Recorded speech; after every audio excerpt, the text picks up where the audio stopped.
my website, Whipping It with Wendy K, and today we are shooting a live video with Miss Serwah from AfricStyle.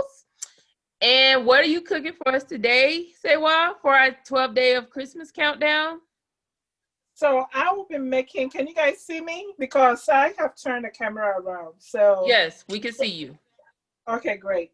So I'll be making some peanut cake. Okay, we're gonna make peanut cake. That'll be for our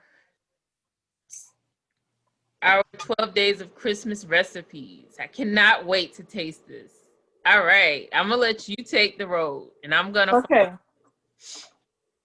So what you're going to need is, of course, a non-sticking pan, but of course I'm going to use this frying pan that I have here. You need a spatula that you're going to mix or stir with. You're going to need some sugar and, of course, peanuts.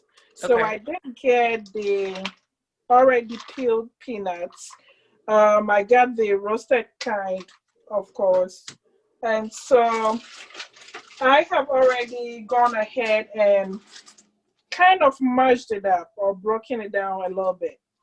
Okay. So you're going to need your pecan. You need to break it down a little bit because you don't want those big lumps in there. So I did a pretty good job on breaking them down. But if you want it as smooth, you can always make it smooth.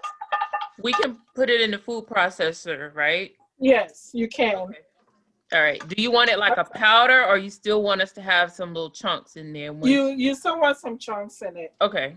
But if you don't have a food processor, I just put it in a Ziploc bag and just smudge it down with a roller. So that'll work as well. So we're going to heat our pan up. I had some peanut in here, so I had to take it out. Do we have to put anything in the pan when we're getting ready to heat the pan, or we just need to make sure? No, we're just going to heat the pan up because we're going to brown our sugar. Now, the only ingredients in it is the peanut and the sugar. So, okay. Yeah, we're going to add sugar in here. You need about, depending on the size of cake you're making, you need a cup. I'm going to use about a cup of sugar. Okay. So we're going to brown our sugar.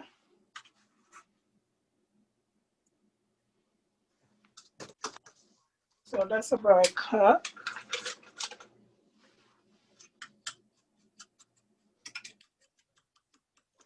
So like I said, depending on how much you want to make.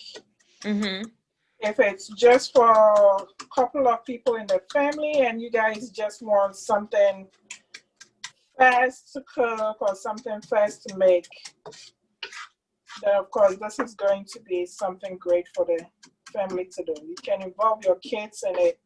Kids can be breaking or grinding up the peanut whilst mom or whoever is in the kitchen can be browning the sugar. Now my heat is on low because I don't want this to burn. Okay. So it's on low. And how long does it normally take to brown the sugar? Or just not long, because you just want it to melt. You want the sugar to melt and brown. So depending on how high your heat is. Okay, so more like a caramel consistency. Yes, caramel consistency, yes. Okay.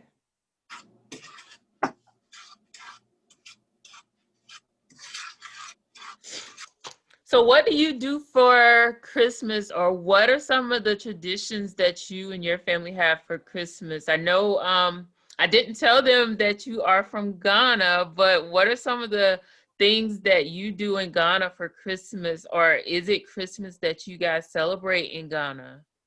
We do celebrate Christmas in Ghana. Ghana is it's a religious country, of course. And one of the religion is Christianity. So we do, of course, recognize Christmas as a big holiday. Now, on Christmas Day, we do go to church. something I've seen that it's not really done here. Most churches don't go to church on Christmas Day, but in Ghana, we do go to church on Christmas Day. So it's almost the same as here. We do the decoration, cooking, family coming over, and those vacations, if we need to travel to the big family or extended family, we do all that. Then on Christmas Day, of course, we're going to go to church. From church, we have a family dinner, and that's when everybody open their Christmas gifts. Okay. Yes. Like with here, we have a lot of homeless shelters and a lot of children we donate to for like the angel tree. Do you do the same thing over there, or is it just families taking on families and inviting them over just because they know them, or how is that process? So we don't have, some organizations may donate something to maybe the foster homes or group homes that we have. Mm-hmm. We don't really have much homeless people unless they are, we call them mental health problems. Mm-hmm. So we don't really count or look, we don't do anything really for them. But family normally takes care of family. So if grandma or mom is not around, then of course the extended family is going to invite the kids, the nephews, nieces. So family may travel for hours to the big family. So it's kind of a family reunion. Okay. People out of town may come together to celebrate the Christmas holidays. So, yeah. And that's good to know because different religions and different cultures do different things. I know some people may donate to the Angel Tree Foundation as a way of making sure that children without parents that doesn't have items to donate or purchase for Christmas, that's a way to have items donated from the community. So that's good to know that the family is a big structure there in Ghana. Yes. Anything else you'd like to tell us? I cannot wait to just taste this. And I have to tell you guys about the story of how Serwah and I met. Do you want to start it off, Serwah, or No, you can go ahead and start it off. So we met in college at Allen University, and we were both on the choir for Allen University. And we were going on our tour, in which every like Friday night we had to go sing. So we went on our tour, and then after we would get seated on the bus to go on the tour, we always end up sitting beside each other.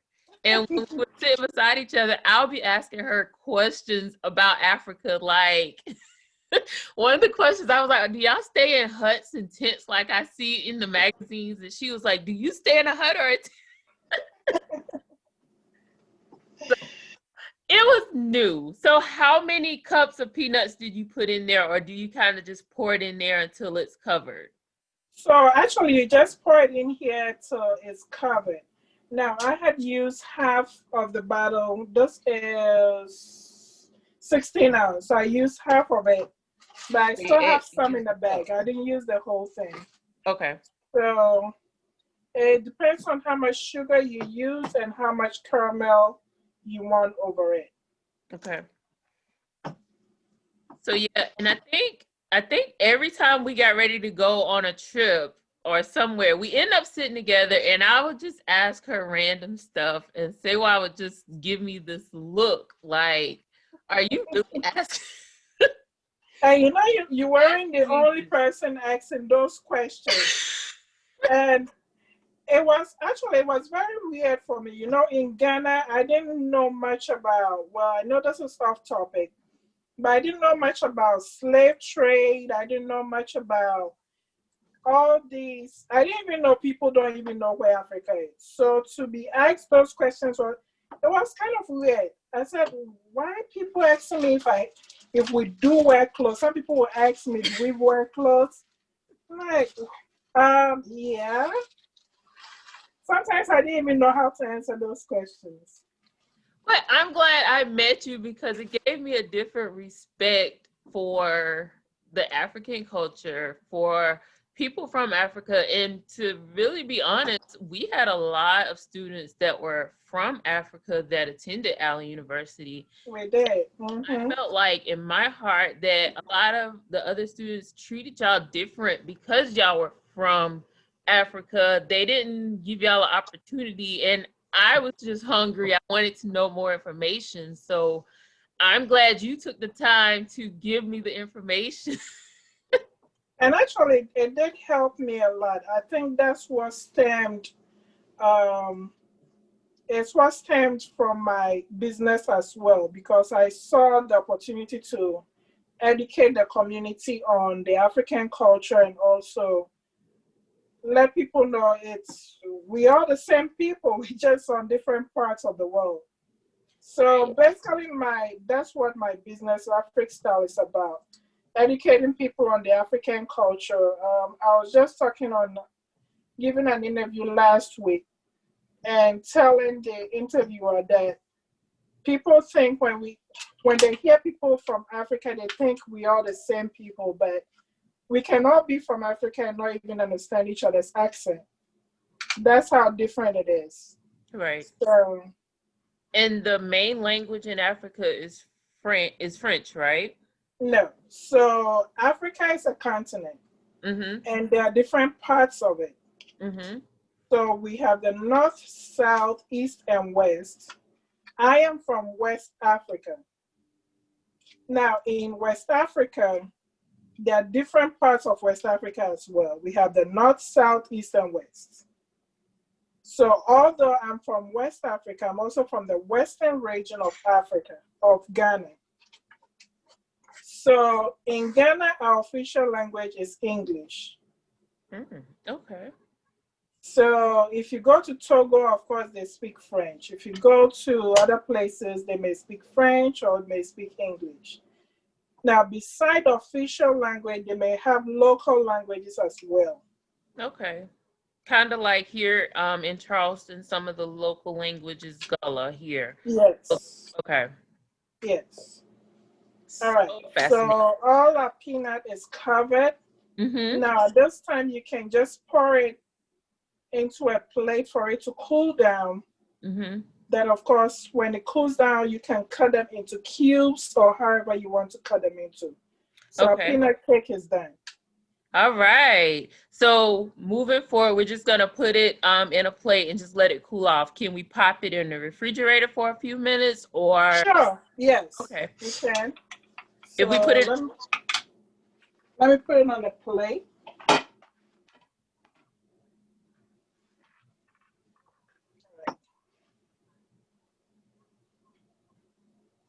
That looks so good. And it's kind of like peanut brittle. Like here we have peanut brittle. Is that kind of like peanut brittle here? Yes, it's kind of, yes. Okay. You're going to scrape the caramel on there. And you got to give us a close-up so we can see a close-up because, you know, we're greedy. Cool down right now. Okay. That looks good. Oh, my gosh. That looks so good. Okay, great. I cannot wait to see the finished product. So we're going to cool it down a little bit.